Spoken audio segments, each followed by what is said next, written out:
Good afternoon, everybody. Good afternoon.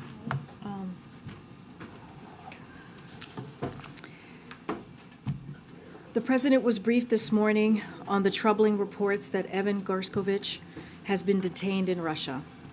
Last night, senior White House officials spoke directly with Mr. Gershkovich's employer, the Wall Street Journal. The State Department has also been in touch with the Wall Street Journal and his family on this matter. This espionage charges are ridiculous. The targeting of American citizens by Russian government is unacceptable. We condemn the detention of Mr. Gershkovich in the strongest terms. We also condemn the Russian government's continued targeting and repression of journalists. Embassy Moscow has engaged the Russian Ministry of Foreign Affairs on this matter in the seeking consular access. I want to strongly reiterate that Americans should heed the U.S. government's warning to not travel to Russia. U.S. citizens residing or traveling in Russia should depart immediately, as the State Department continues to advise. Now, it's been 3 days since the tragic school shooting in Nashville, and we've heard nothing from Republicans in Congress about what they will do to stop our kids from being murdered in our schools and in our communities. In fact, we've now heard a number of Republican members of Congress that they don't intend to do anything at all. And in North Carolina yesterday, the Republican-controlled state legislature didn't skip a beat in overriding Governor Cooper's veto on a dangerous bill that makes communities less safe. That's the opposite of common sense. And it is outrageous. As the president has said, we need Congress to act now. Doing nothing when guns are the leading killer of our kids in America is absolutely unacceptable. We need to pass an assault weapons ban, mandate universal background checks, require safe storage of guns, hold manufacturers accountable.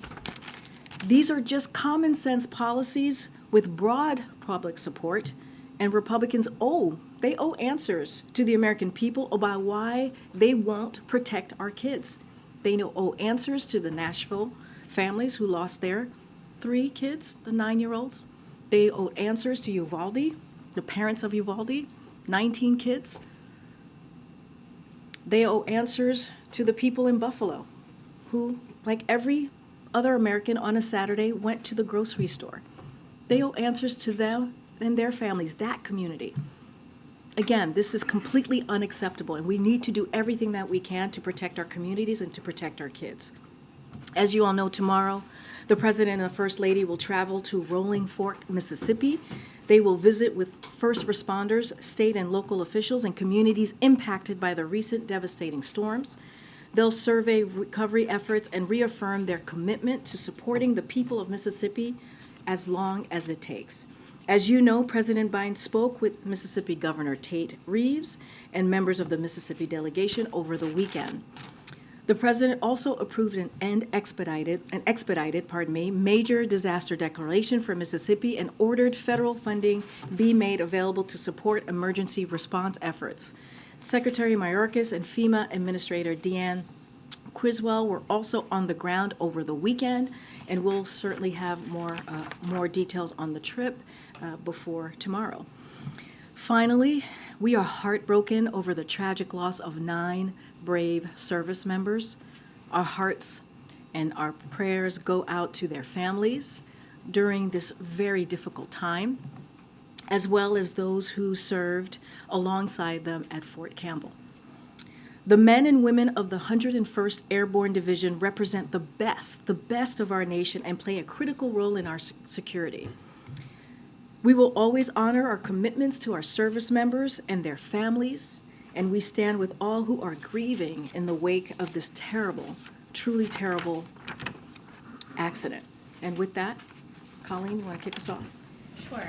Karine, can you tell us any more about the negotiations to get the Wall Street Journal reporter out of Russia? So as you know, due to privacy concerns, we don't have much more to share at this time. We want to be very mindful of this. I know you guys have heard us say this before. So again, we just want to be really mindful. There is a process in place that the State Department is running. You just heard from my colleague, or might be still speaking at this time, at the State Department. And so again, we're just going to be very mindful.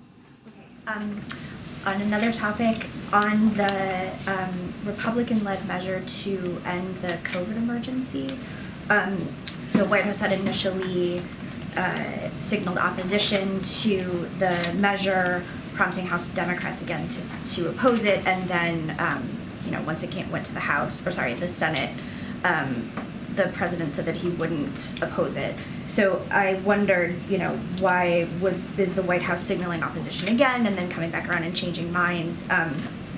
Should there be improved communications, particularly for House Democrats this is the second time now? So look, I'm going to do a little bit of a lay down because nothing has changed here. We have been very consistent on this process. So look, if the president was planning to veto this legislation, the SAP would have said so. That's how the SAPs work. That is incredibly consistent in that way.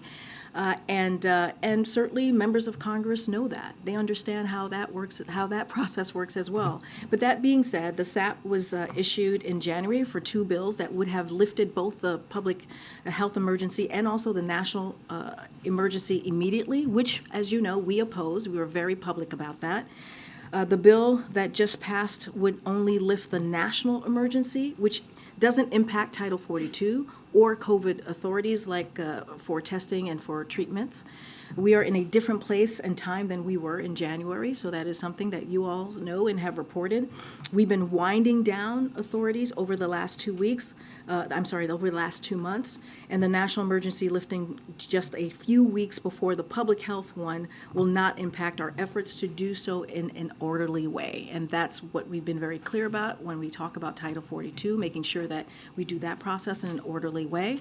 Again, nothing has changed. We were very clear with the SAP that we put out back in January, and so we have been very consistent with how we use the SAP and how we move forward with it. Do you think somehow the House Democrats aren't getting the message, I guess? So is there better communication that needs to happen between the White House and the House? I'll say this, Colleen, we have been in regular touch and tracking this with the House and also the Senate leaders since we issued the SAP back in January.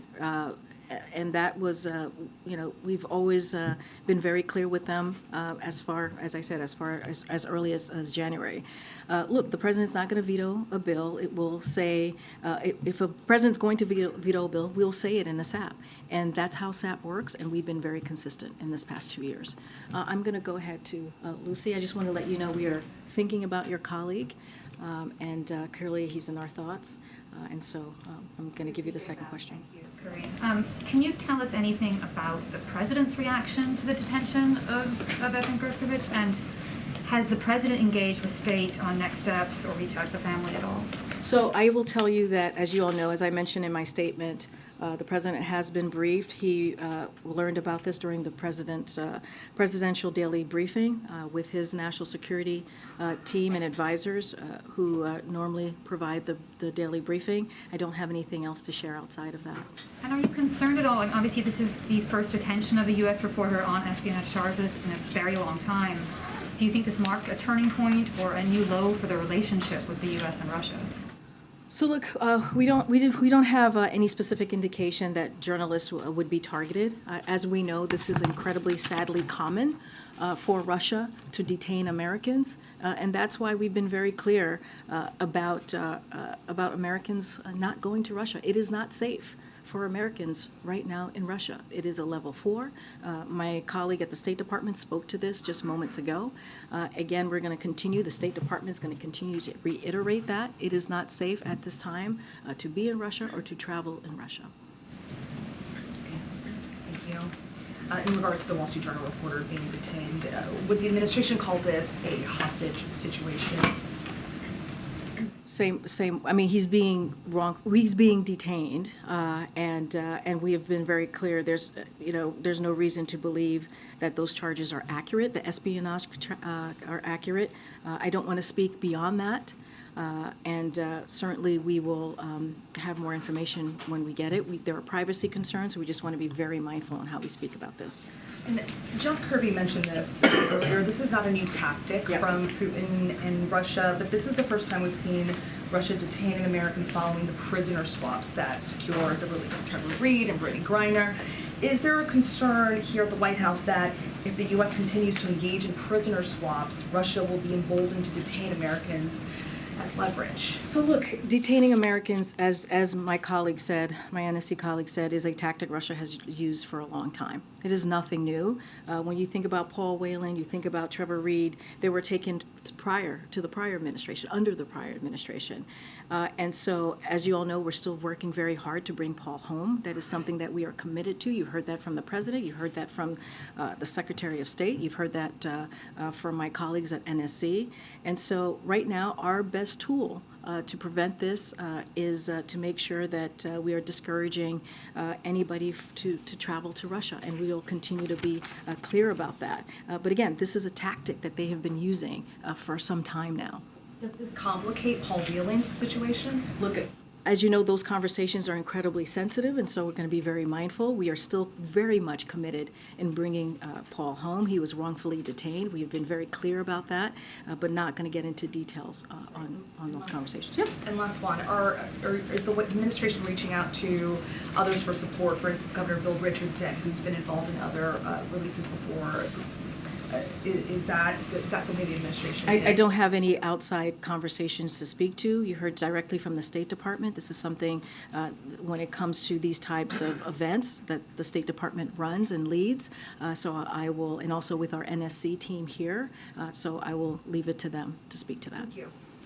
Karine, is it the administration's view that this reporter is being wrongfully held, or is that still a determination that's in So there's a progress? process that the State Department runs, and we're going to let that process move forward.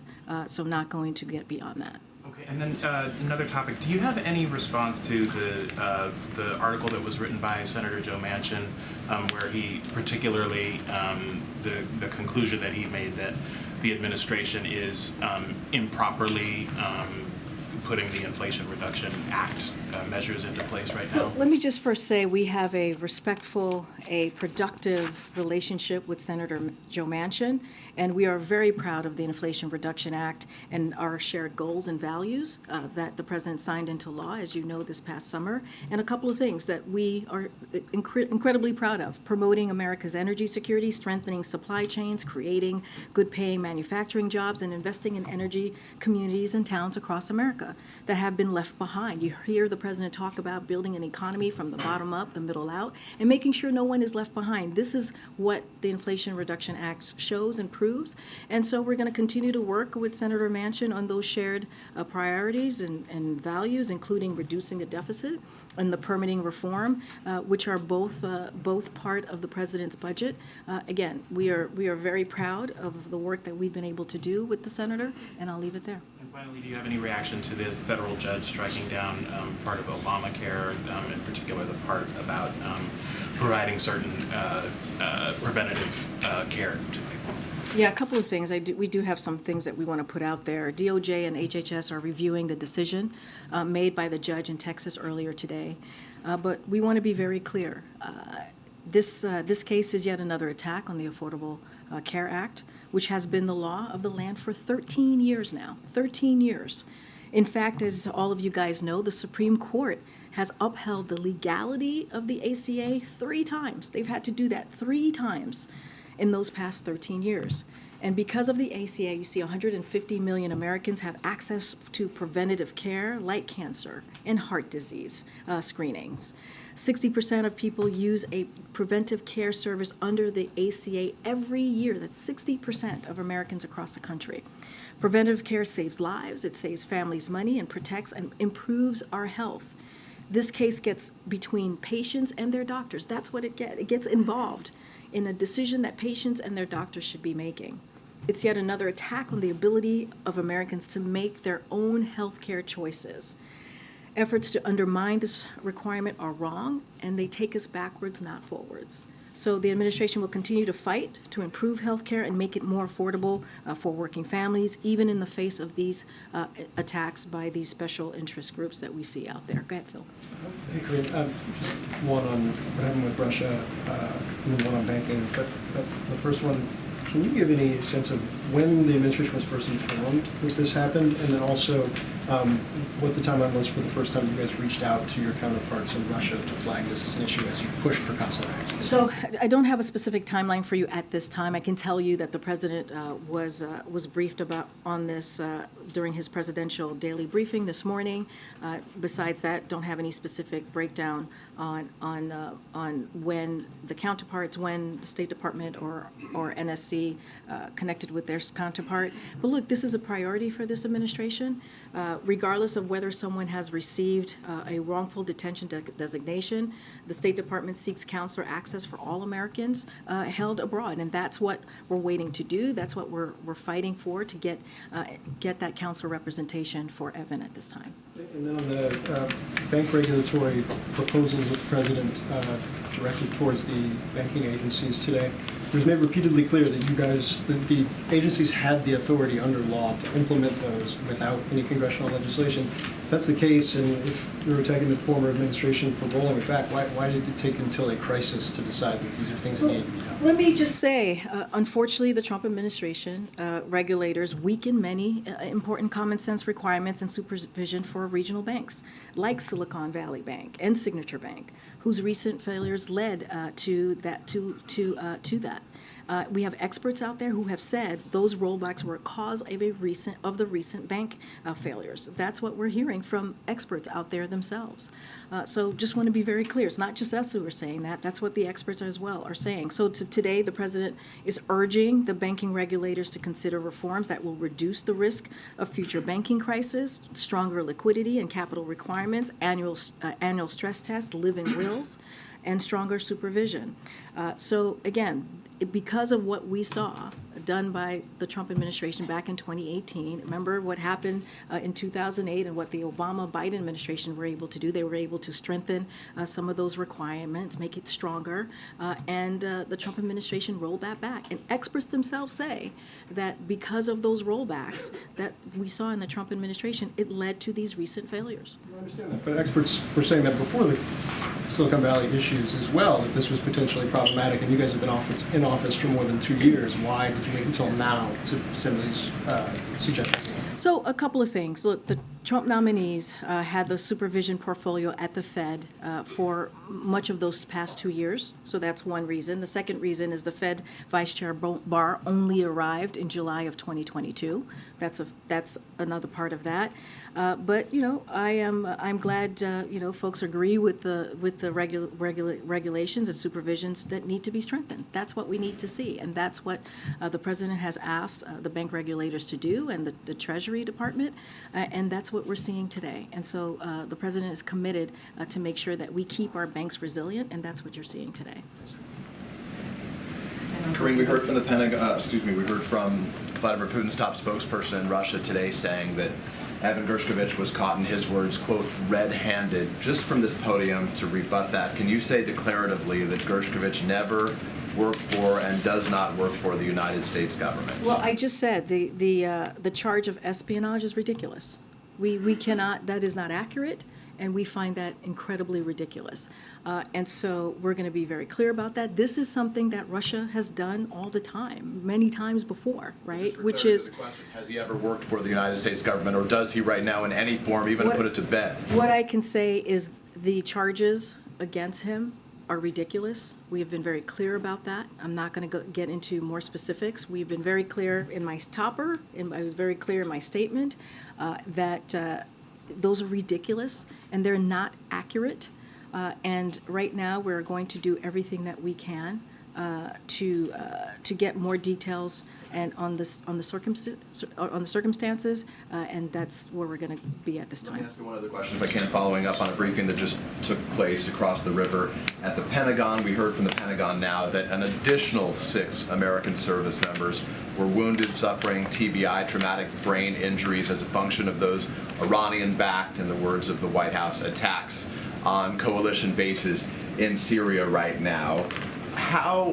because Iran continues to attack United States targets and American service members right now, the effort has been to deter them, to stop them. It has not deterred them. So how is that strategy working, and shouldn't there be a higher cost for Iran to pay?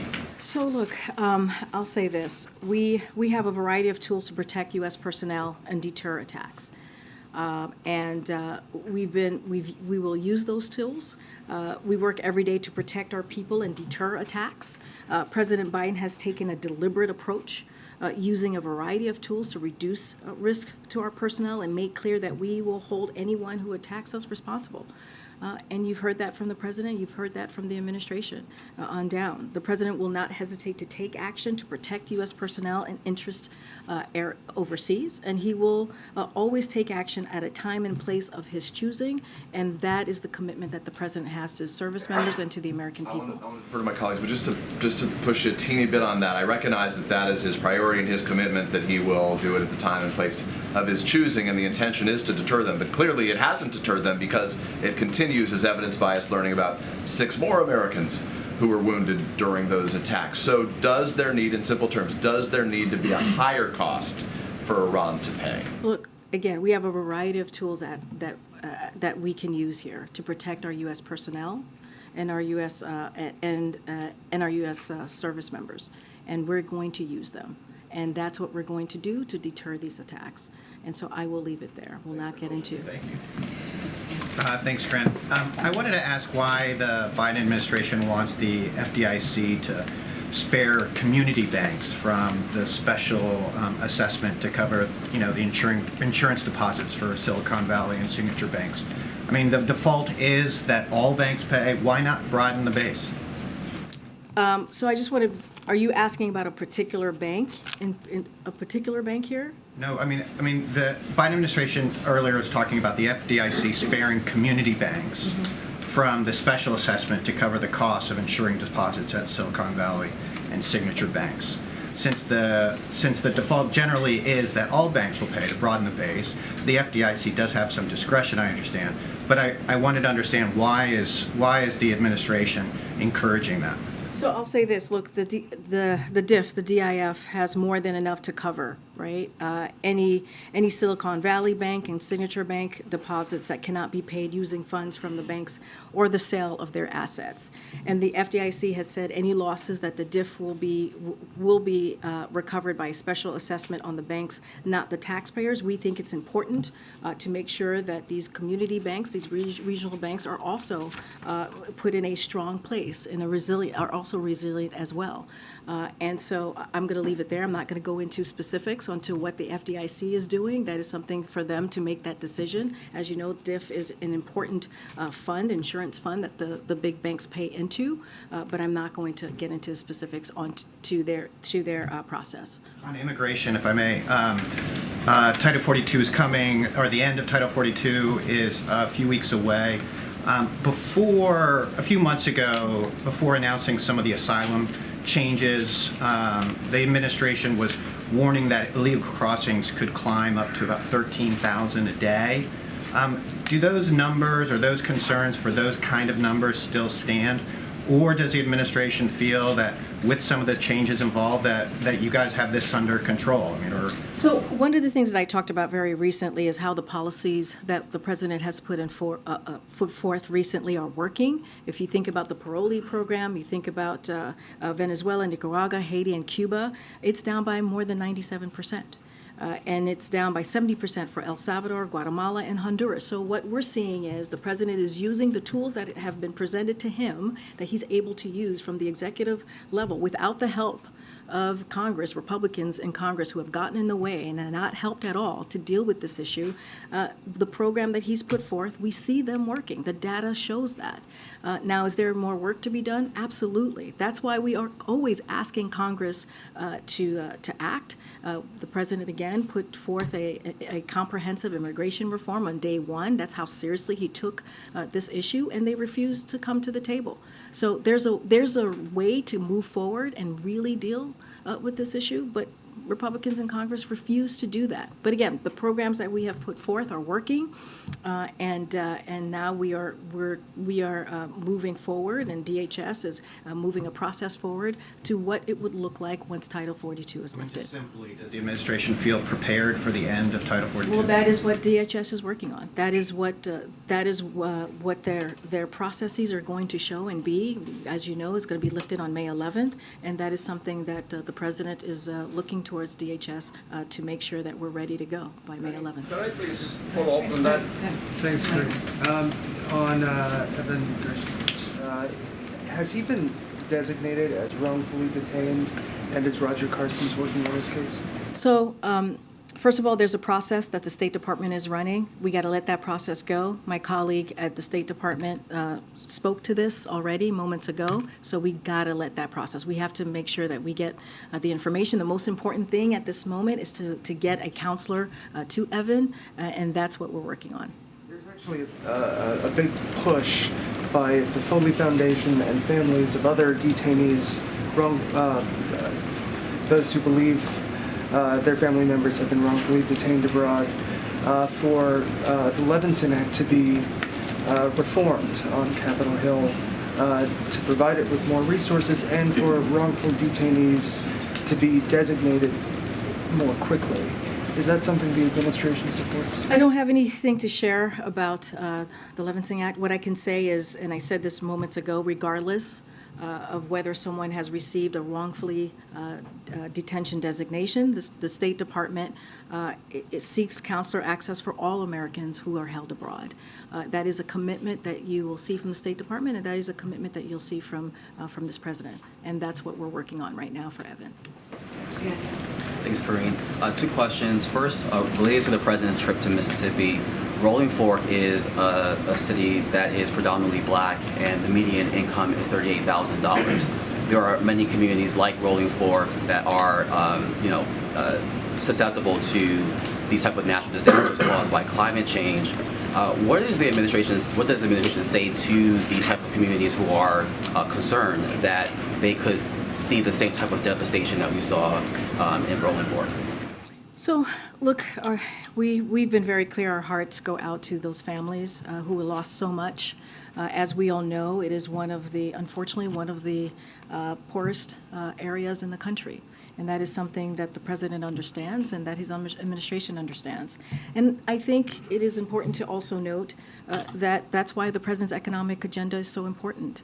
That's why the president has been very clear on how he sees this economy growing, making sure we don't leave communities like Rolling Fork behind. And you see that in every policy that the president has been able, piece of legislation that he's been able to get passed, that it does not leave anybody behind. It invests in communities like Rolling Fork, and invests in making sure that we are creating good paying jobs. And that's what you're going to hear, especially as we talk about the Invest in America tour. That's what you're going to hear from our secretaries across the administration who are traveling this week and the next 3 weeks. That's what you're going to hear from the president, the vice president, the first lady. And we're going to make it really clear, this is how we're going to invest in America. This is how we're going to invest in communities like Rolling Fork. And also, it makes it so important, if you think about the Inflation Reduction Act, when you think about fighting climate change, that is one of the biggest, it's so historic, right, because it does the most piece of legislation, now law, to fight climate change. And so this is something that we're going to continue to fight for and continue to work towards as we move forward in this administration. And the Kentucky legislature overrode the governor's veto of a bill that restricts aspects of trans youth gender affirming care and the use of bathrooms. I know that the White House released a proclamation for Trans Day of Visibility. There is a march happening tomorrow to commemorate this day, but also to protest these type of bills that are continuing to be passed and advanced in legislatures across the country. What is the White House's message to these lawmakers that are passing these bills and to those who are taking to the streets to protest them? So look, first of all, we support peaceful protest. We think it's important for Americans and people just across the country to make their voices heard, just as long as it's peaceful. And we've been very clear about these anti-LGBTQ bills that we're seeing in state legislatures across the country, in particular these anti-trans bills, as they attack trans kids, as they attack trans parents. It is shameful, and it is unacceptable. As you mentioned, tomorrow's Trans Visibility Day, on a day that we should be lifting up our trans kids, our trans youth, and making sure that they feel seen. We're seeing more and more of these hateful bills. And that's what Republicans want to spend their time on. They don't want to talk about lowering costs. They don't want to talk about actually making Americans' lives better. They want to take away people's freedoms. And one of the things that we saw during the midterm elections is that people don't want their freedoms to be taken. They want us to fight for their freedoms. And so it is shameful, it is disturbing, and our hearts go out to the trans community as they are under attack right now. But this is a president who has said many times before he has their backs. He will continue to have their backs, and he will continue to fight for them. And his record shows that. Okay. Go ahead. Thanks, Corinne. Does the president plan on vetoing the House bill that would overturn DC's police reform law? That is something that he is planning to do. As I've mentioned many times before, I think a couple weeks ago I mentioned that he was looking at it, but the president believes that building community trust is integral to fighting crime. That is something that you've heard him say. The president believes that we should fund the police and give law enforcement the resources they need for effective, accountable community policing, and at the same time should not weaken penalties for gun crimes. So while he does not support every provision in the DC policing bill, he will not support congressional Republicans' efforts to overturn common sense police reform, such as banning chokeholds, limiting use of force and deadly force, requiring the timely release of bodily worn camera footage, and requiring officer training on de-escalation and use of force. So Congress should respect DC's rights to pass measures that improve public safety and public trust, and the president will veto this resolution if it does reach his desk. Quick follow-up. You said that he doesn't support all of the provisions in the bill. Could you be specific there, just because the police unions are saying that this would strip their ability to collectively bargain around disciplinary hearings? I don't have the specifics to share with you at this time, but look, the president has been clear that he believes it's very integral to have the trust, the community to have the trust in fighting crime. And that is something that is very important. Trust should be at the center of this as we're talking about police reform. And so, again, he doesn't agree with all the provisions, with every provisions, but if it comes to his desk, he will indeed veto. Continue to go back. Yep. All right, thanks, Corinne. So earlier you mentioned your opening statements, Republicans not taking any action when it comes to gun violence. Well, I know the president talked to Senator Blackburn earlier this week. We got an email today saying that Senator Blackburn's introducing the Safe School Act with the other Tennessee senator. Bill establishes a $900 million grant program to allow both public and private schools to train and hire veterans and former law enforcement officers to protect schools. Does the administration have a stance on that? I'm going to be very clear here. The president has said over and over again, look, let me even step back a little bit further. We have done 24 executive orders in the past 2 years, this president has, to do everything that he can to protect communities and our kids. And as we know, we can't do it alone. The president is limited on this, so we need Congress to act. And the things that we know are very popular that it will actually assist or help prevent gun violence is, one of them is banning assault weapons, right? That we know for a fact. When it was done in 1994, for those 10 years, gun violence went down. And when that law sunset, it rose back up again. So we know what works, and that's why we've been calling. The president has been calling for the assault weapons ban, and this is something that Republicans won't move on. And not just that, there's other common sense gun laws reform, requiring background checks on all gun sales, requiring safe storage of guns, eliminating immunity for gun manufacturers who knowingly put weapons of war on the streets. These are weapons of war. Weapons of war, they should not be in our communities, they should not be in our schools, they should not be in streets. So that's what we're calling for. We're calling for actual real solutions here, real solutions that we actually know work and majority of Americans support. But is more funding for school security guards a solution that you would consider? Look, the president signed the Safer Communities Act, right? This summer, it was a bipartisan piece of legislation, and even when we celebrated signing that, when the president celebrated signing that into law, he actually said we need to build on that and do more. So yes, we need to do more, but we know what needs to happen. Banning assault weapons is one of the clearest ways, that's what the data shows us, that we can get weapons of war off the streets. And that's what we're asking for. Go ahead, Ariel. You just said that the majority of Americans support banning assault weapons, but like the most recent polls are not very clear about that. There are even polls saying that a majority of Americans actually oppose assault weapons, and there is a gun culture in this country that is unique in the developed world. So what makes the president so confident that he can make the case that these weapons of war, as you say, don't belong in civilian hands? Because it's the president's, he believes as president, he needs to do everything that he can to keep communities safe. He needs to do everything that he can to keep our kids safe. And we actually know what works. And what I just listed out are actually popular. These are things that Americans want to see. We've seen that poll after poll after poll. And not only that, you actually see some gun owners who want to see some common sense gun reform. We've seen that in polling as well. And so, look, we believe, the president believes that we have to do everything that we can to stop this epidemic that we're seeing in our streets, to stop this epidemic that we're seeing in our schools, to stop this epidemic that we're seeing in our churches. And this is one way that multiple ways that we feel that we can get to a place where we're keeping that promise and keeping Americans safe. So earlier this week, Reuters reported that the administration has become increasingly frustrated with Mexico in a dispute over energy trade. Reuters reported that USTR is planning on making a final deal.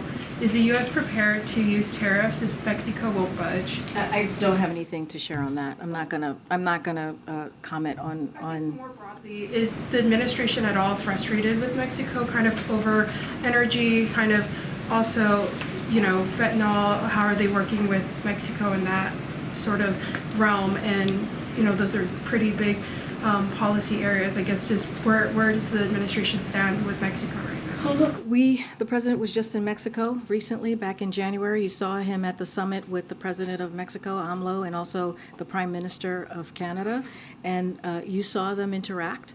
They had a very, productive meeting, a productive summit, and Mexico is one of our closest allies. There are things that we're going to agree on, and there are things that we're going to disagree on.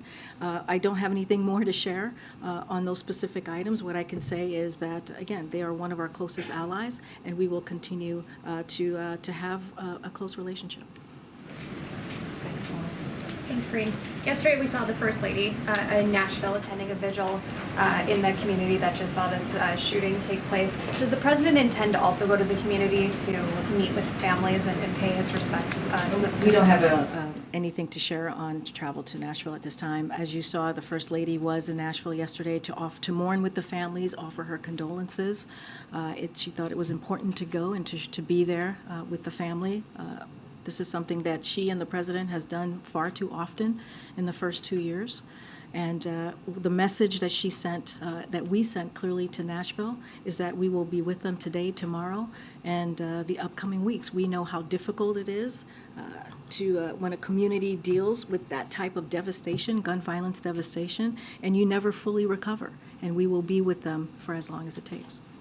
Speaker McCarthy also spoke with reporters on Capitol Hill about the shooting, and he said there needs to be a conversation on mental health, and that he doesn't think a piece of legislation would solve this. I think the nation working together to solve problems that are much bigger than us. Does the White House have a response? Wait, say that last part? Say that last part? The nation working together solves a problem that is much bigger than us. Yeah, we agree that working together, Congress and Republicans and Democrats working together to solve a big problem like our kids being killed is important. Look, this is a president that you've heard him talk about mental health and how important it is to deal with that issue. This is an administration that's put that front and center in how we see the needs of Americans across the country, especially of what Americans have gone through with the pandemic over the last 3 years. But when it comes to this issue, when it comes to gun violence, it's just silence from the other side. When it comes to banning assault weapons and actually doing the work to deal with getting weapons of war, again, weapons of war off the street, they come up with excuses. And so we're ready to work with them. The president has always said he's ready to work in a bipartisan way to deal with an issue, again, that's killing our kids. So if he wants to have a good faith conversation on that, we're willing to have it. Thanks, Doreen. I wanted to also ask about some comments that Speaker McCarthy made on Capitol Hill. He was talking about the debt limit talks, and he said he didn't know how much more easier he could make it for the White House. And then he said he would bring lunch to the White House and, quote, would make it soft food, if that's what the president wanted. It's being interpreted as a dig at the president's age. So I wanted to give you a chance to respond, but also just to ask, like, what kind of effect comments like this have on these talks? Look, I think the president is able to pick out his own Starbucks. So I'll say that. And what we really need from Speaker McCarthy and House Republicans is to see their budget. Where's the budget? They come up with excuses, and I'm sure you guys saw this morning how it's going around about what the Speaker said in January, how important it is, and I'll quote, "We should have to pass a budget so the country can see the direction we're going." Remember, the president said, we want to see what they value. We want to see exactly what it is that they want to cut. So let's have that budget discussion. What does the speaker want to discuss? What are the specific cuts? What taxes does he want to raise? It's been 3 weeks. We've had our budget out. The president put out his budget on March 9th. 3 weeks, and we have seen nothing from the House Republicans. Nothing. So you're saying you want to see, like, hard figures before you would sit I mean, down it's and not just us, it's the American people. We need to see transparency. Where's their budget? What is it that they want to do? How do they see being fiscally responsible? How does that look for them? We have our budget, and not only that, the president put a budget, and it says, the budget shows that how he's going to lower the deficit by $3 trillion over 10 years. And we laid that out for the American people. They keep coming up with excuses. Does a comment or quip like this from the speaker make you guys think he's serious about talks, or is he That's up to him. He's speaking to the American people here, right? That's something that he has to answer to the American people, if he's serious or not. We are. We showed our values by putting out the president's budget. So that's for him to respond to, not for me. Go ahead, George. This is not a life or death question, but since it's opening day, I have to ask. My gosh. This is the third opening day the president has not gone to throw out the first pitch. Will we see him at a game at all this season, or is that one presidential tradition that he's casting aside? Well, I agree with you. It's not life or death. I don't have anything to preview or announce from here about that particular question. Okay, go ahead. Thank you. On artificial intelligence, 1,000 of the world's smartest people are saying that AI can pose profound risks to society and humanity. They want you guys to regulate it. Will you? You're talking about the letter that was released yesterday. So, look, it highlights a number of challenges addressed directly in the administration's blueprint for an AI Bill of Rights, which was released last October, as I'm sure you've been following, Peter. It includes principles and practices AI creators can use to ensure protections related to safety, civil rights, civil liberties, are integrated into AI systems from start to finish. Right now, there's a comprehensive process that is underway to ensure a cohesive federal government approach to AI-related risk and opportunities, including how to ensure that AI innovation and deployment proceeds with appropriate prudence and safety foremost in mind. And so I don't have anything to announce at this point, at this time, but there is a comprehensive process in place. So, announcements aside, there is now there's an expert from the Machine Intelligence Research Institute who says that if there is not an indefinite pause on AI development, this is a quote, literally everyone on Earth will die. Would you agree that does not sound good? Your delivery, Peter, is quite something. It sounds crazy, but is it? All I can say is that there's a comprehensive process in place. We put out a blueprint back in October, as you know. I don't have anything to share.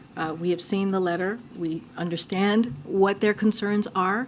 Again, a comprehensive process. We'll let that flow. So is President Biden worried that artificial intelligence could become self-aware? Look, there's a comprehensive process.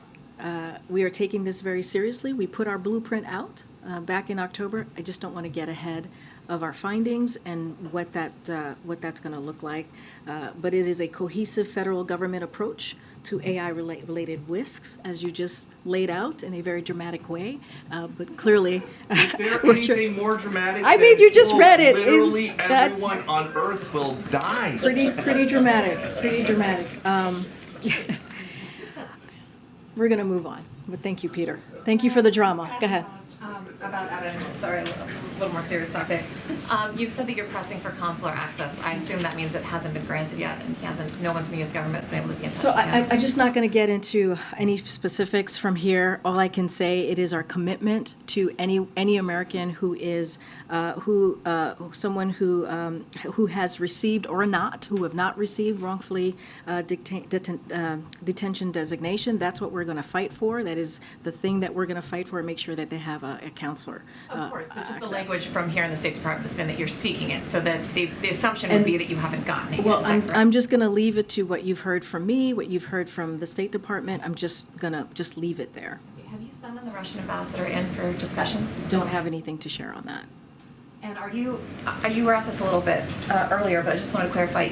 The White House is not concerned that the Brittany Griner swap made Americans in Russia a more appealing target for the Kremlin. Look, we want to be very careful here. We do not want to politicize this. This is not about politics here.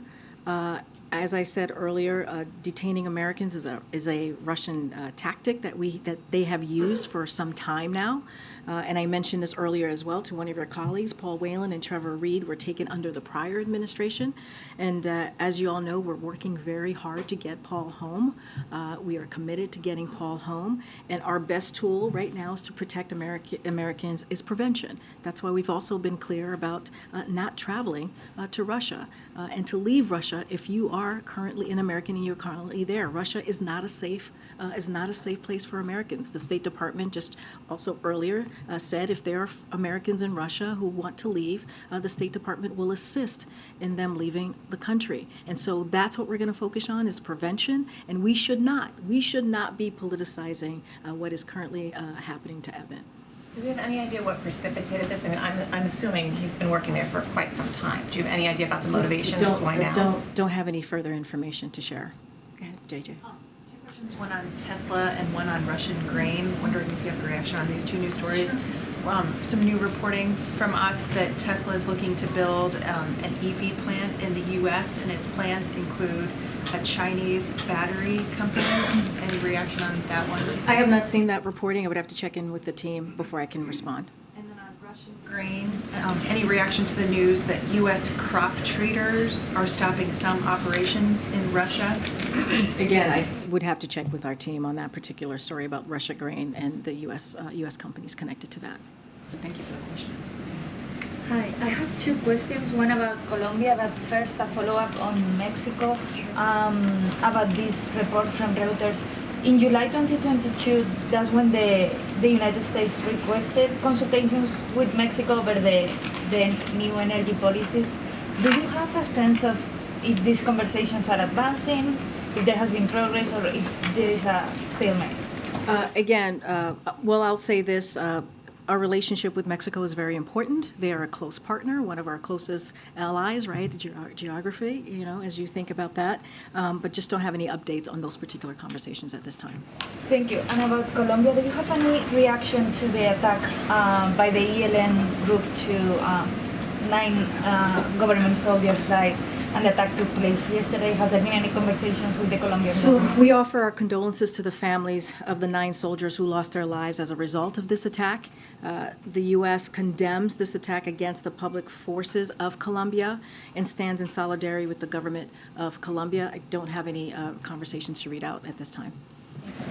Go ahead. Yeah, thanks, Corinne. So H.R. 1 passed the House earlier today, and the House Speaker said it would open up permits for drilling and lower energy prices, and it was bipartisan. So if it's bipartisan, why wouldn't the president sign it if it hits his desk? Look, I talked about this earlier in the week, specifically about our thoughts about H.R. 1. I don't have anything else beyond that to share.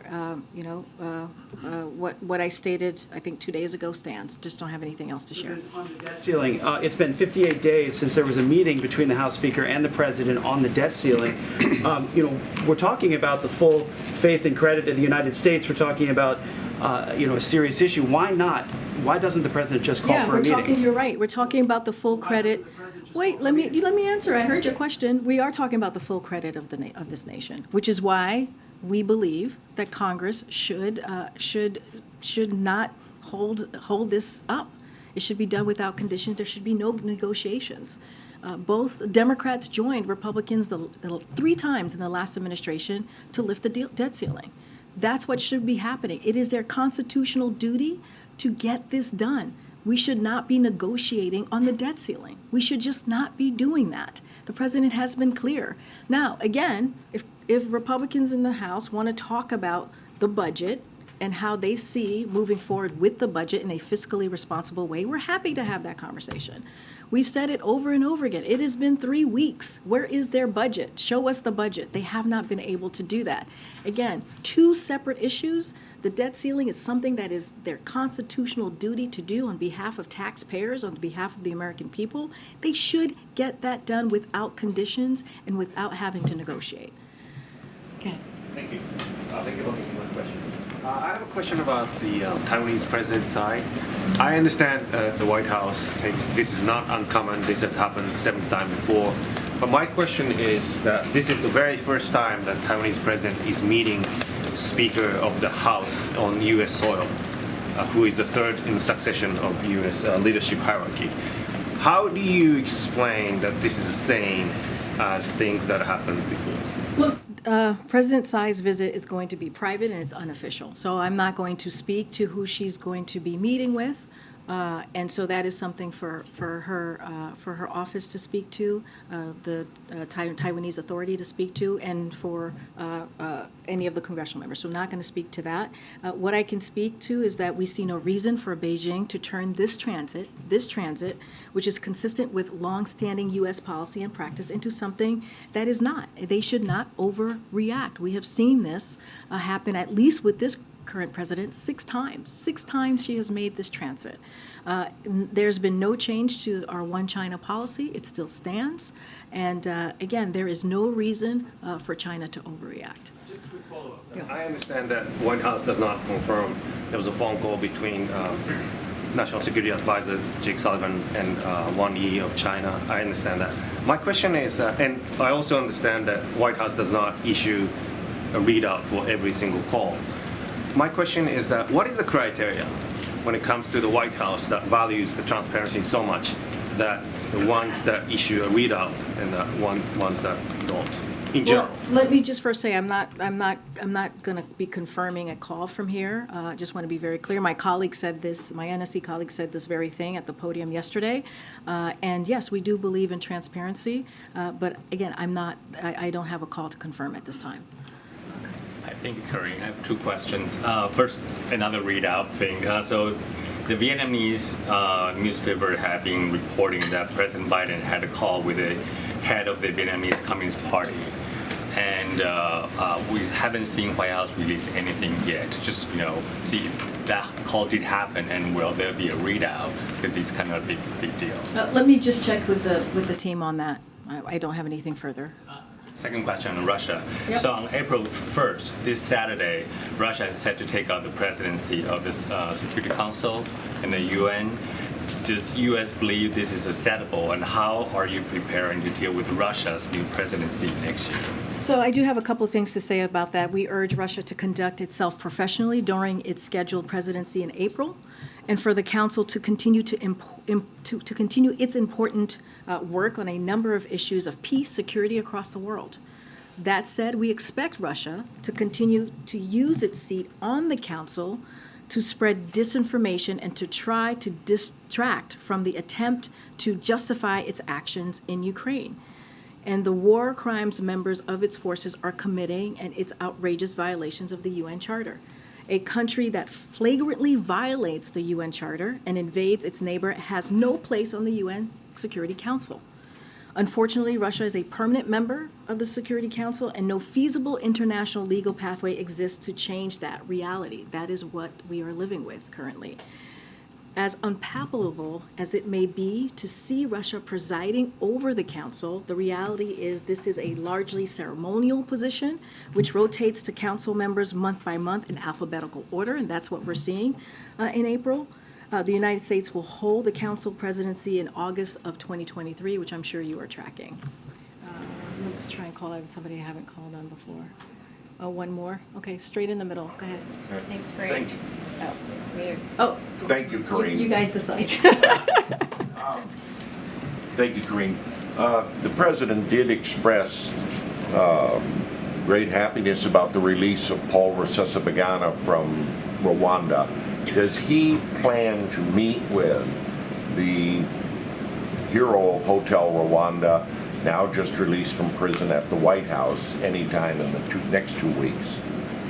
So don't have a meeting to preview or to announce at this time, but we were to your point, we were very satisfied with the release, but don't have anything to share about a meeting, an upcoming meeting with the president. Did the president play any significant role in this in talking to President Kagame? I won't have anything to share about the process and the specifics of his release at this time. Okay, thanks everybody. Have a great weekend.